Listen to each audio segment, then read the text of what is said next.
Hey, now you know why it took us so long to finally come back here. I'm super excited to recap Atlanta here with you on the Spin Move iRacing Network.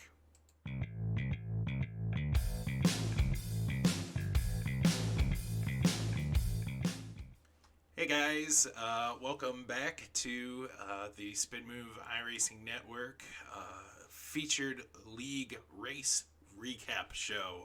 My name is Zach, and over here I got David. So say hi to the internet, David. Hey everybody.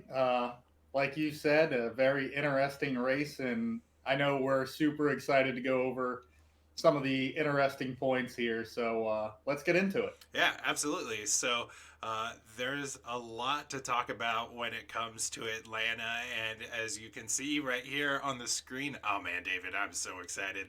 This looks so good. It's a whole new era for us here, but and yeah, in some ways, it was a whole new era for the guys on the Ghost Racing Cup Series as they moved from Daytona to Atlanta. And today we're going to talk about some top finishers. We're going to talk about how really aggressive drivers were at points in this race.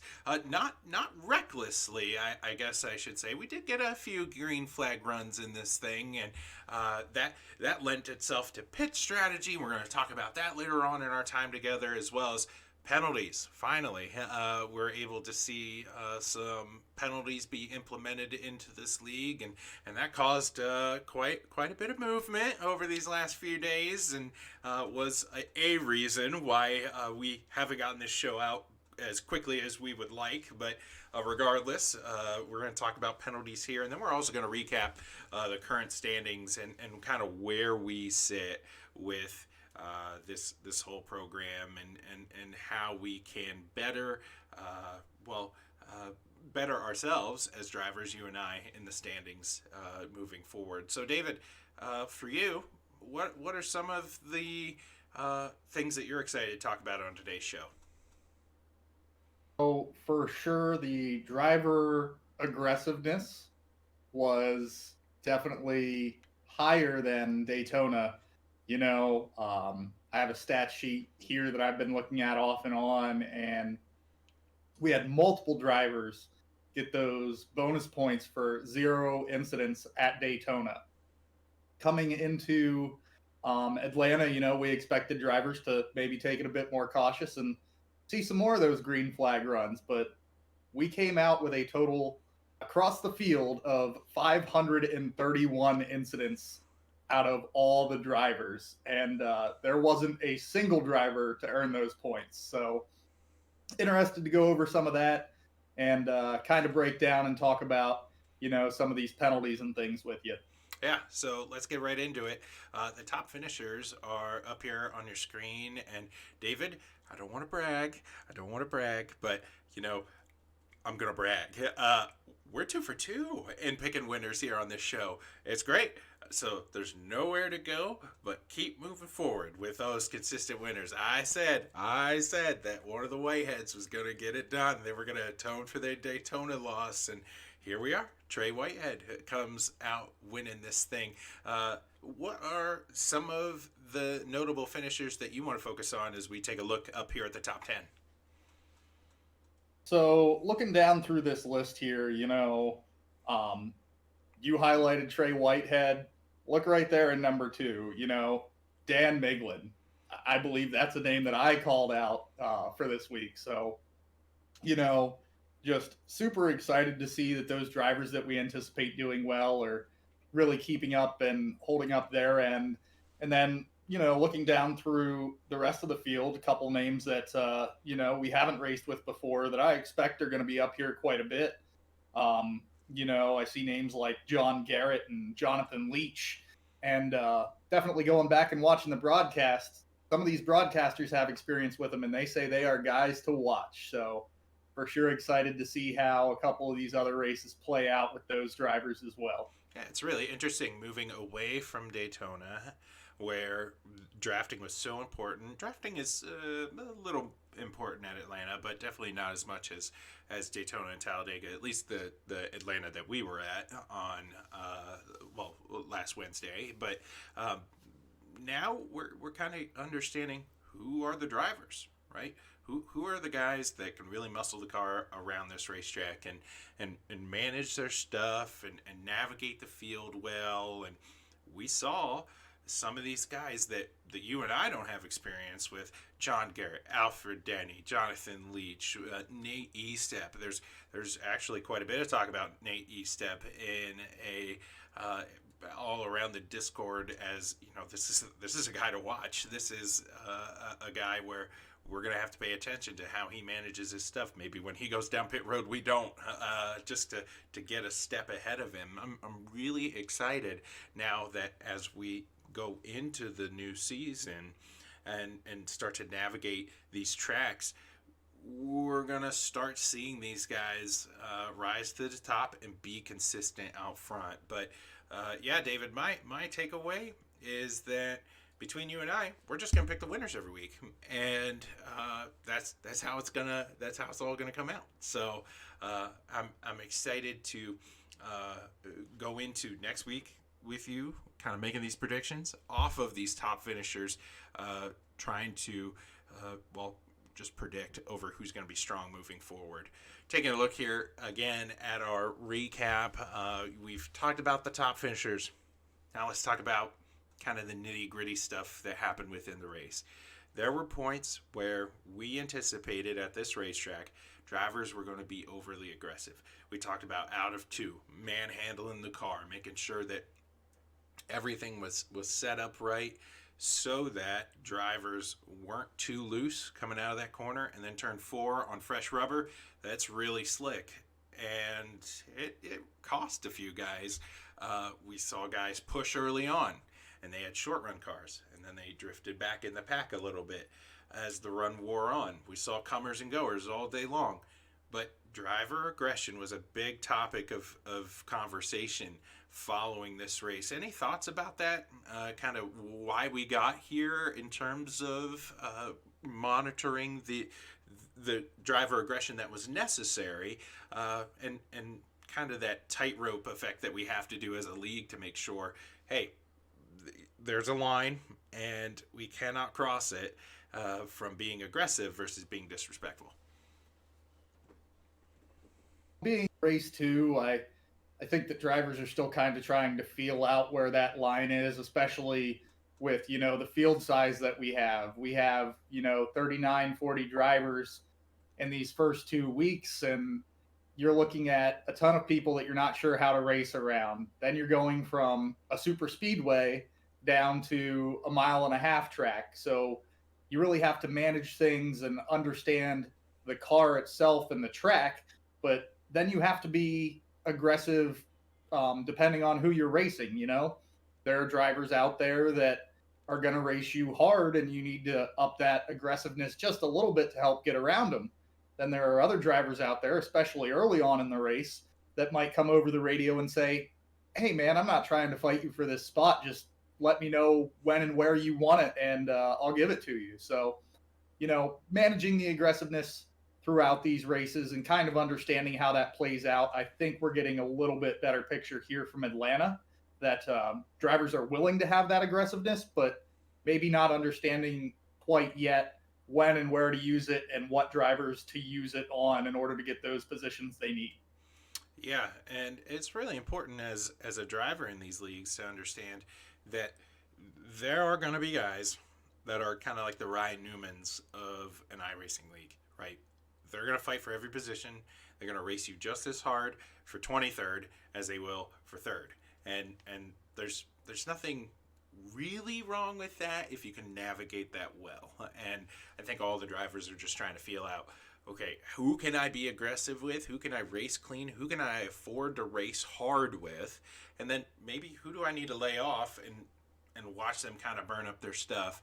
We saw that a lot at Atlanta, and it led to some different strategies throughout the race that was pretty interesting. We had a diverse pit strategy at Atlanta that really facilitated great racing. We had comers and goers throughout. We had folks who decided to short pit, I know. We talked about it, and poof, it became something. And we talked about short pitting and those guys trying to undercut and make sure that they were in front of the leaders. And sometimes cautions would come out. I know I tried to undercut the field, and I got bit by a caution about, I'd say, around lap 100 or so. And I was caught a lap down, and we had to fight back from that.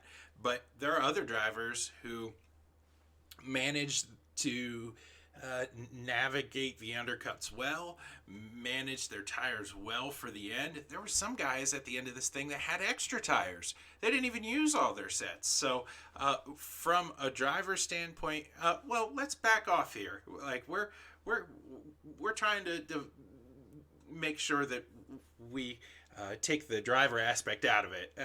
So let's look at it from a commentator standpoint.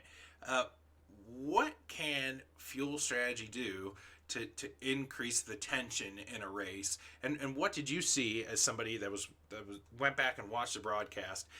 What did the different fuel strategies add to this race? So watching drivers, take the pit road sometimes under green flag, or especially watching the cautions and kind of understanding what those drivers were doing, the way that they were managing, I wouldn't even say it was fuel so much in this race as it was those tires. They were gambling and taking chances with, do I have enough gas to make it to the end? If I do have enough gas, how are my tires going to be come the end of that run? Because at Atlanta, man, that track was all over the place if you weren't comfortable on whatever tires you were running. So, these drivers took some gambles, made some calls, and sometimes you saw people pay for it, and we ended up in caution laps. And other times we had drivers really pay off and make those risky calls, but they got those positions they needed. Yeah, and we talked about how stage racing can play into that too. We did see in stage two about how there were drivers that said, "I'm going for stage points, and I want to stay out." And now there was some confusion in terms of a caution late in that stage. When does the caution get thrown? Who gets scored at what lap? I know I stayed out trying to make sure that, okay, if I cross the start finish line like ninth or 10th, then I'm gonna get a stage point. And that it didn't happen because we didn't quite know when timing and scoring was going to play into stage points. That threw a wrench into a lot of guys' strategies coming down pit road, maybe a lap sooner than what they anticipated. Or if you're somebody like me, you stayed out a lap later. I know that there was a point in the race where there were guys going on pit road. They didn't have any gas left. They stretched it out for as long as they could. I'm being one of those people, and they stretched it too far, and they're coasting down the backstretch. It ruins days for drivers. That's the thrilling part of a racetrack like Atlanta, where you can win this race in a ton of different ways, but you can lose it in just as many. Absolutely. And, as you mentioned, there were some drivers out there that made those risky calls.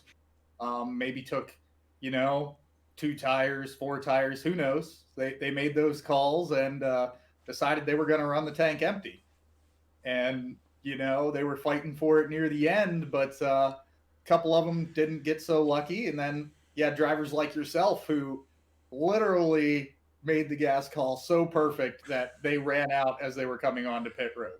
Yeah, and then towards the end of the race, we saw some drivers that were on some older tires that were up front, and they paid for it with those multiple restarts at the end, getting ran over. Saw some tensions kind of bubble over with some drivers perhaps getting frustrated and upset because different fuel strategies, different tire strategies facilitate different kinds of racing for folks. There are people who are on freshies that are going, and we saw that at Atlanta. Let's talk about how that aggression can lead to some penalties. The Ghost Racing Cup Series has a good list of rules for a league that wants to be disciplined, that wants to facilitate fairness, and we got to see some points penalties this week. David, do you want to run through that with us and kind of show us maybe why we're here? Right. So there were four drivers that received 10-point penalties this week, ranging from, incidents on the track, maybe being a little too aggressive or not holding their brakes during a caution, all the way to we have rules for celebration at the end of the race. There were two drivers there that violated the rule set and continuing onto the track where the winner and the top three finishers come to the line so that they can get their post race interview. We had two extra drivers out there, and that's why they received, for now, a 10-point penalty. But going forward, the league was warned it will be a disqualification. Yeah. So Uh, so Cole Martin and I believe it was Kevin Gibney Jr. both received those 10-point penalties, whether it was for being overly aggressive or incidents under caution. I'm not 100% sure on, but I do know that they received those penalties for actions like that. And then we had the Whiteheads. You had Trey Whitehead out there that won the race. So obviously, family members Brock and Charles Whitehead wanted to go out there and get a photo to commemorate that win. And they both ended up with what originally started as talk of a disqualification penalty, now reduced down to 10-point penalty with the warning that going forward, any other driver that does this will have that disqualification. So there's definitely looking at the admin wanting to discourage this type of behavior and making sure that going forward, all the drivers understand that, hey, if you take these actions, we are going to disqualify you. Your points will not count. And it'll be a very rough day trying to come back from a situation like that if you get disqualified. yeah, and ultimately, especially for the post race stuff, the reason why leagues do this is because when you are broadcast on a network like SRM presented by ESPN, there's a lot of eyes on that league, and you want to make it look as nice and as polished as possible. So we don't want to be a league where drivers are just wrecking into turn one after the race is over because it doesn't matter. You don't want drivers pulling off down the backstretch and disconnecting. You don't want drivers going over at the start finish line and celebrating with the winner. We want to make sure that this is a league that's presented in a way that looks polished, and ultimately that's where this league has landed in their decision making for points.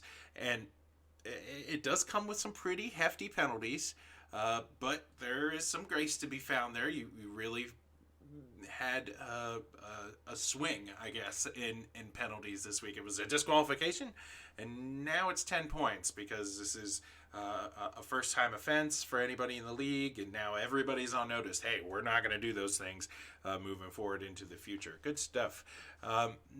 Taking a look here at our point standings, as you can see up here on the screen, there's quite a bit of movement where we're going to recap the top 10 in points every week and just kind of mention, who are the guys that we have an eye on moving forward for the rest of the season. So, David, if you could pick one driver out of this 10, who are you looking for a strong points run?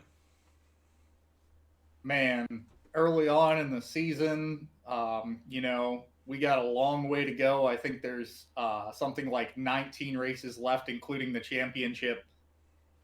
Looking at this list of 10, I think I'm going to have to agree with your prediction from last week and say that one of the Whiteheads at least gets it done to make it to that championship four. Yeah, and so we ran a Friday night league before that had Kyle Gartner in it, and I remember Kyle Gartner making the championship four without winning, and he was the man of consistency, and that's the name I'm looking at, especially as a driver that neither one of us plan on winning this thing, so or winning a championship or winning a race for that matter. So how do we get the best out of our season? Well, it's racing like guys like Kyle Gartner, who is the epitome of consistency. Who wherever we go, he's quick, and ultimately, we are going to make sure that we might be able to mimic Kyle Gartner's racing ability, and that's the driver I'm looking after for the next few races. For sure, and I think you hit the nail on the head there. Consistency, consistency, consistency will at least give you a good look into that top 16 come playoffs. Yeah, and so ultimately, guys, this is our Atlanta 200 recap. I can't wait to join you here real soon with the next race, as it is quickly approaching us in the windshield as we leave Atlanta in the rearview mirror. David, any final words or any words of insight from your specific Atlanta experience? Race two down here at Atlanta, and I think we have to look forward from here. Race three coming up, Richmond. I know I won't be able to race that race, but I'm looking forward to see what you and all the other drivers have in store for a great broadcast coming up this Wednesday. Yeah, really excited for the opportunity to get racing. So, in the meantime, this is Spin Move iRacing Network. For my partner David, my name is Zach, and remember, guys, to keep on racing.